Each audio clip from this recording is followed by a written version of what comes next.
crap, guys. It's me, the Metaverse Explorer. I've got some COPA information for you. Now, what happened was it was midnight. I had to go to sleep. So I woke up 8 hours later and there was a whole bunch of stuff we got to unpack now.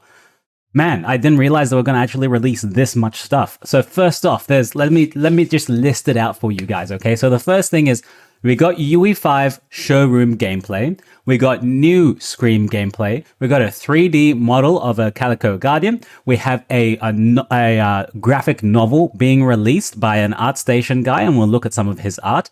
And then we got, what else did we actually get? I don't even know. I've got a whole list here, so let's spend the next 15 minutes going through all of them. Now, I will be going into each of these things more in depth just so we can find out more about it. But this is just the first kind of intro video to all of them, right? So we're just going to look at all the announcements they kind of made. And then following in the next few weeks, I'll make a video for each of them. All right, so without further ado, let's get started. This is what it looks like, just the beginning, Star Atlas graphic novel. And to my knowledge, this was actually being, where is the guy? This guy by Tim McBurney.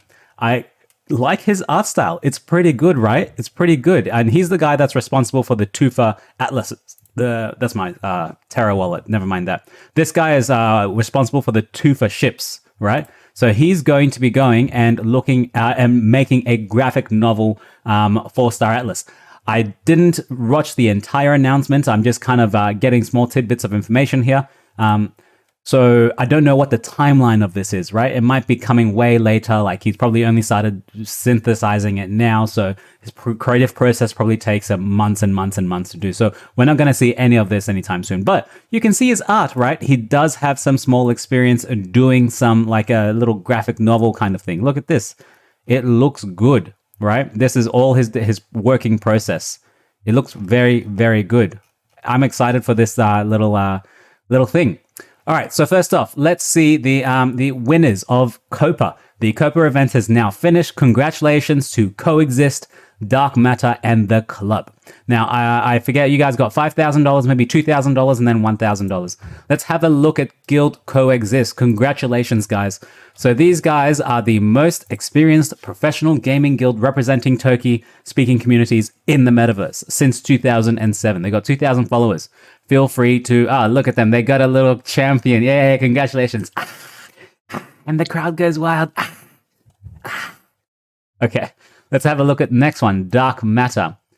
Fearsome explorers, advanced tech makers, the owners of the best bars in Star Atlas. Oh, with a bit of piracy and mercenary work. You guys need to fix that, right? A bit of piracy and mercenary work on the side. Congratulations, Dark Matter. You guys got second place. I'm going to listen to all the presentations later. And this is the guild. Everyone knows the guild. I shouldn't give the guild an introduction. Come on. They've got 28,000 followers. The guild club members are pioneers of Star Atlas Metaverse and play to earn gaming space. We give back to our community. They used to do lots of giveaways at the moment. So well done there. And they're also responsible for the pit stop, if you remember them. Now, there is a lot more to actually unpack here. If you wanted to see all of the presentations by all the guilds, I would really recommend you go to the Rome showcase where they recorded the entire thing. It's like 7 hours, give or take. And like in the little middle bits, they got the music playing and they got some aliens also dancing.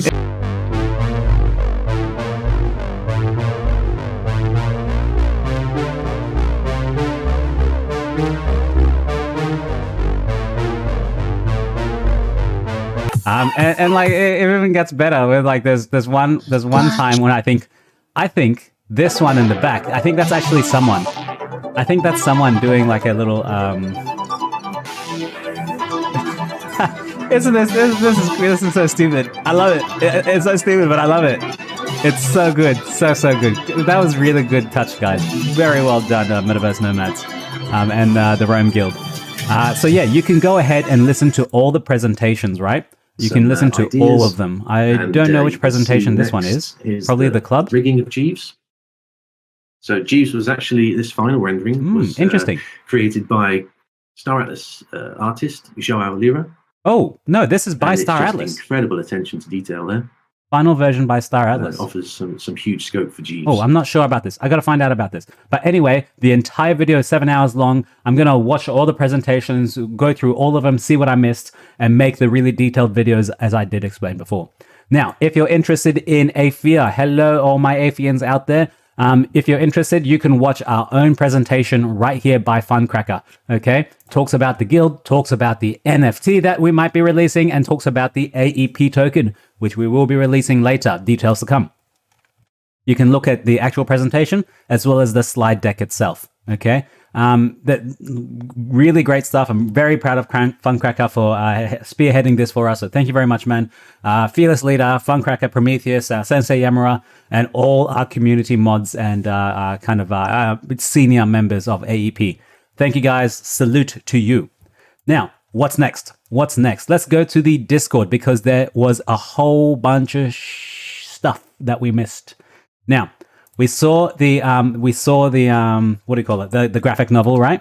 Now, this is the next thing. I'm going to open the original so we can zoom in on this. This is what the POLIS staking looks like, right? We've been waiting for the POLIS staking for a very, very long time. Let's have a look at some of the details, right? Now, this looks like it will be on the Star Atlas website. Thankfully, it won't be elsewhere, like on Tribeca, the website's over there. Oh, look at this little piece of hair again. I hate this when this happens.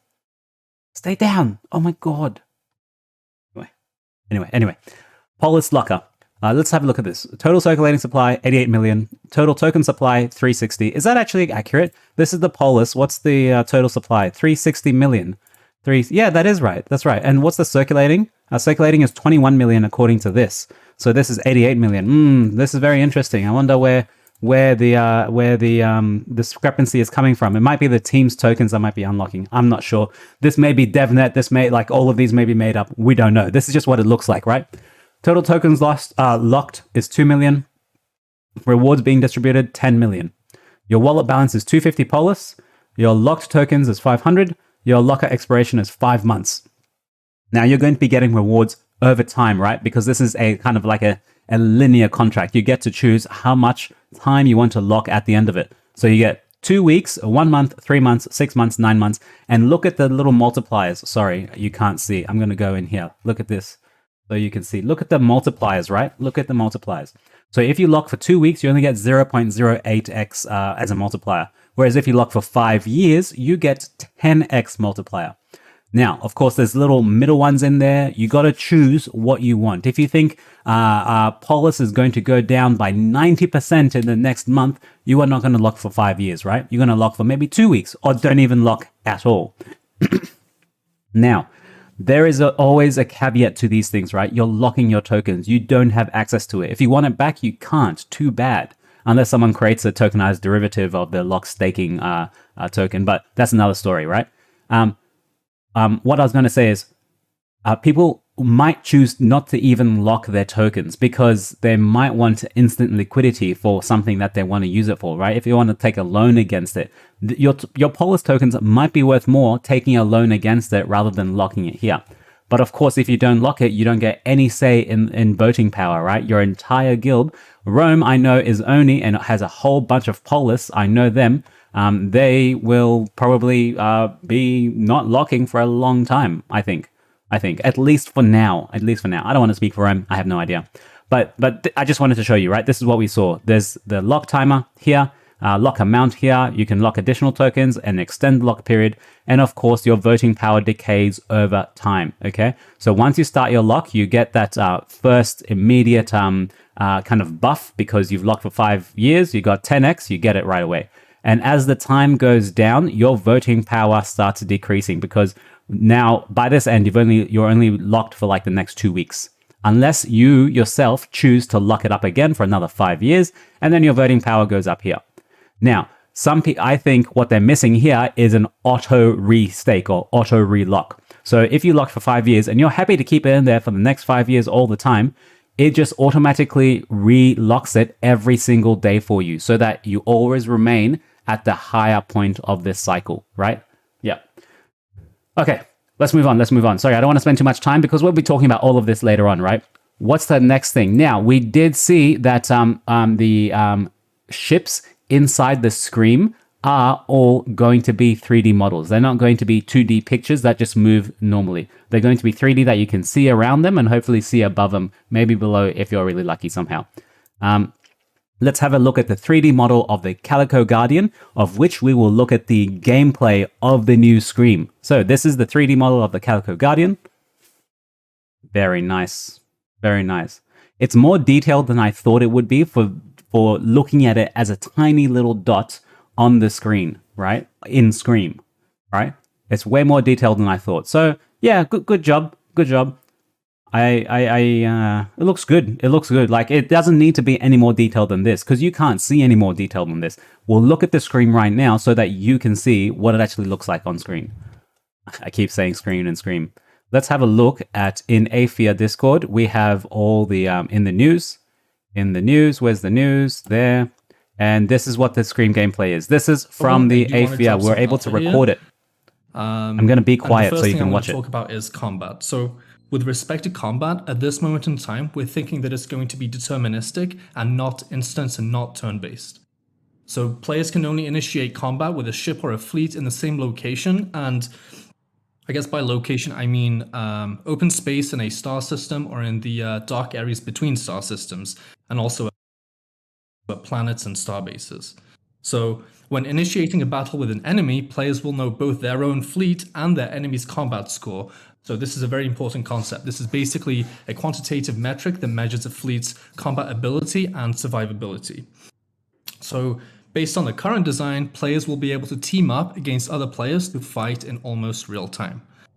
Now, another thing I can share is that star bases at this moment in time will have 5 tiers, and each upgrade unlocks an advantage for the player. So things like cheaper repair rates, warp cost, and access to planets with rarer resources. So overall, we do have a lot of features and mechanics being built, like hangar spaces, but we want to iterate to validate and perfect game mechanics, like how combat will work exactly. So, everything we outlined is subject to continuous playtesting and could change, but I did want to give an insight into our process at a high level. So, typically chip and game design come up with a mechanic, and we carefully dissect the viability, feasibility, and usability of that mechanic. And if there's enough alignment across the stakeholders, then we freeze those requirements and send them over to the production team. If that mechanic needs some adjustments, then game design iterates and the loop starts over again. Meanwhile, prototyping across many teams is ongoing, and things like economic modeling is being done in parallel to inform and validate those game mechanics. So within the production team, there are so many people. There's the engineering team, which includes blockchain and also the front end or the WebGL people. There's also the game economics team. There's the UX. There's also art, sound, UI, and we also do collaborate with marketing intelligence and other teams within revenue operations. So as you can see, it's a lot of moving parts that have to come together, but everyone is super, super passionate and super focused on producing Scream and, ultimately making sure that it's cutting edge and that it's a super fun and immersive blockchain native game. For giving me a time slot at such a historic event.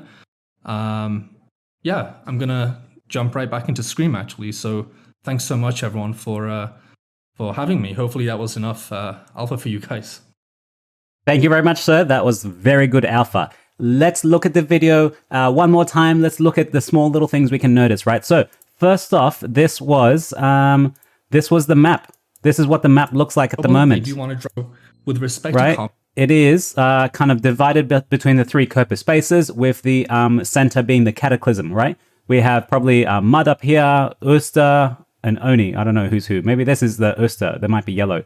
But that's what it looks like right now, okay? And then you got the different star systems, and you got planets in those star systems. At this moment in fleet Let's in the same go location. in and look at one star system, right? Look at this giant Calico Guardian that materialized and will now go disappear, okay? So this is what it actually looks like right now, okay? That's your Guardian. So as soon as you spawn your ship, it goes out to the large kind of 3D model that I just showed you, and then it goes down to these tiny little things. And this is his player. He's going to be moving it, right? In the dark areas between star systems. I'm just going to put it down. Planets and star bases. So when initiating a battle with an enemy, And so players this will is a know both WASP their gameplay, own so be able to fleet use your and their keys enemy's to combat just score. go around. So this is a very important concept. This is basically a quantitative metric. And then he's that also measures the clicking as fleet's well, I think. combat ability and survival. So the main thing I got from this, and I said, we'll look at this later on, but the main thing I got from this is that we will all be able to be in like a close proximity and we'll be able to battle each other or like go team versus team battle each other. Okay, that's going to be immense to be able to have so many of our players and like organize skirmishes and all this sort of stuff. Ability. There's good stuff here, and then warping, you can warp to another place. But that's what it looks like, right? And that's the star base right in the middle. We have over at Aephian, Funcracker has some ideas over the star bases. We'll talk about it later. This is what your hangar looks like, right? In the star base. You'll have your hangar, your inventory, and crafting, which will not be coming anytime soon, okay? So you have your ships first. Remember, you have, looks like it might start out with 3 spots by itself. And then you get an extra slot if you want to buy it with LP points and then upgrade it with Atlas, okay? So this is you probably starting your fleet or like putting your fleet together. Okay, so you'll get 3 spots to put a fleet together, it looks like, and then you accept your fleet. Okay, we freeze those requirements and send them over to and the I just wanted to quickly, you probably can't see, but on the bottom here, there seems to be like a settings menu, a profile menu, an inventory menu, and then 4 toggles, 4 items. It's right behind me right here. 4 things that I don't know what they are. So if you know what they are, tell me in the comments down below. All right, we're already at 16 minutes. I want to hurry this up, so let's keep going. This is the second look at the actual inventory space. This seems to be when, like, which is just looking at the hangar and look at all of the ships that you have. So this person has a PS, a Thimble Mamba, R6, Mick, Airbike, Mamba, and R6 again. And I don't know what this little toggle item is, right? What this one is. Does it mean like drop it down from the ships into the hangar? Or drop it from the ships into the spaces? I don't know. We don't know this, right? This is some good stuff. And these are the toggles I said before. I'm going to move this way. So that's the menu. That's the player profile. Red means you're probably on there now. Settings mean you're probably on there now. And this is just the information. Right, so that's the information. And now this looks like this is the hangar. This looks like cargo. This looks like ammunition. And this looks like Atlas. So I don't know if this is like your inventory stuff. No idea. But this is just this screen, right? And this is a tier 5 base. And then you have a bounty hunter type ship, which is what we have here. And we don't know what data A and data B is. Probably just placeholders for, resource A, resource B. We don't know any of that stuff. Okay, let's keep going. There's a whole lot more to talk about, guys. So that's the, we have a presentation here over there as well. Now I want to go back to the Star Atlas Discord and show you the new gameplay of the showroom.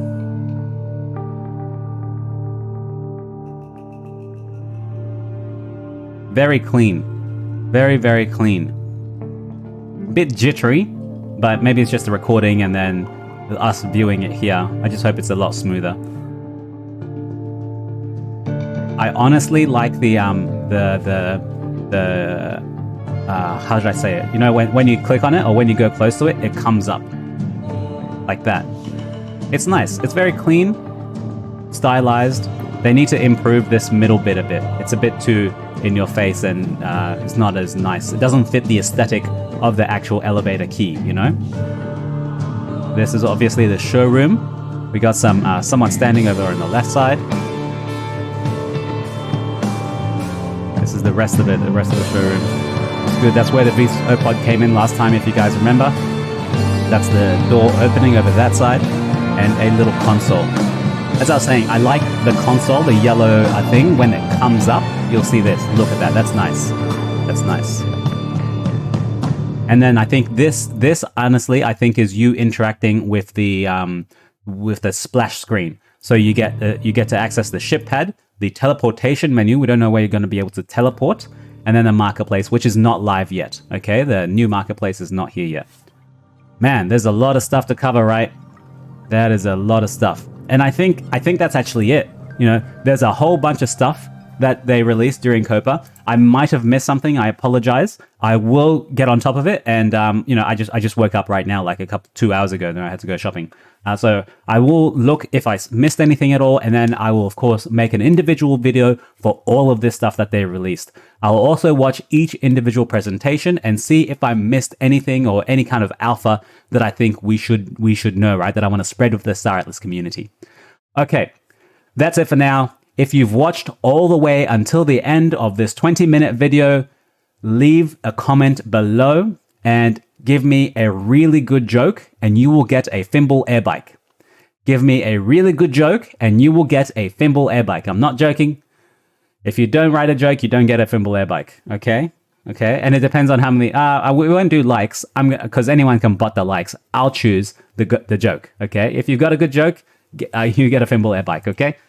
That's it for now. Thank you very much. I appreciate your viewership as always. I will keep you up to date on Star Atlas. And Michael Wagner even gave me a shout out in the talks, saying, you know, I was talking about the jobs and stuff. And other people, you know, within the Twitter Spaces, from Ash's Twitter Spaces, were saying, Metaverse Explorer, thank you so much for making content and keeping up to date on Star Atlas. So to you guys that keep watching, and that's you, I'm talking to you right now. Thank you very much. Ciao.